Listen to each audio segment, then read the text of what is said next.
বর্তমানে ব্যস্ত আর স্ট্রেসফুল জীবনে ত্বকের যত্ন অনেকেই ঠিকমতো নিতে পারেন না। পলিউশন, সান এক্সপোজার, অনিয়মিত ঘুম আর প্রসেস ফুড খাওয়ার ফলে ত্বকে দেখা দেয় ব্রোন পিগমেন্টেশন, রাফনেস বা অকাল বার্ধক্যের লক্ষণ। কিন্তু আপনার রান্নাঘরে একটি সাধারণ উপাদান হলুদ হতে পারে আপনার স্কিন কেয়ার রুটিনের সেরা ন্যাচারাল সলিউশন। হলুদে থাকা কারকিউমিন প্রাকৃতিক অ্যান্টি ইনফ্ল্যামেটরি এবং অ্যান্টিঅক্সিডেন্ট হিসেবে কাজ করে। এটি স্কিনের ইনফ্ল্যামেশন কমায়, ব্রণ সারাতে সাহায্য করে, এমনকি স্কিনের গ্লো বাড়াতেও ভূমিকা রাখে। তাই এখনকার স্কিন ইনফ্লুয়েন্সার ও বিউটি ব্লগাররা অনেকেই হলুদকে গোল্ডেন স্কিন হ্যাক বলে দাবি করেন। হলুদ একদিকে যেমন বাজেট ফ্রেন্ডলি, তেমনি স্কিন সেফ।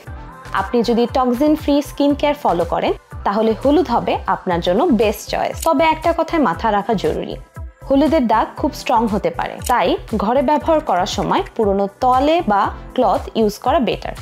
আর হলুদ ব্যবহারের পর সানলাইট এক্সপোজার এড়িয়ে চলা উচিত, নয়তো স্কিনে স্টেইন হতে পারে। সেনসিটিভ স্কিনে যে কোনো ধরনের ন্যাচারাল ইনগ্রিডিয়েন্ট ব্যবহারে অবশ্যই সতর্ক থাকতে হবে। তাই হলুদ ব্যবহারের আগেও প্যাচ টেস্ট করে নিতে হবে। সঠিক নিয়মে ব্যবহার করলে হলুদই হতে পারে আপনার ত্বকের আসল গেম চেঞ্জার। ত্বকের যত্নে এমন দারুণ সব ঘরোয়া ইনগ্রিডিয়েন্ট সম্পর্কে জানতে লামিনাক্সের সাথেই থাকুন।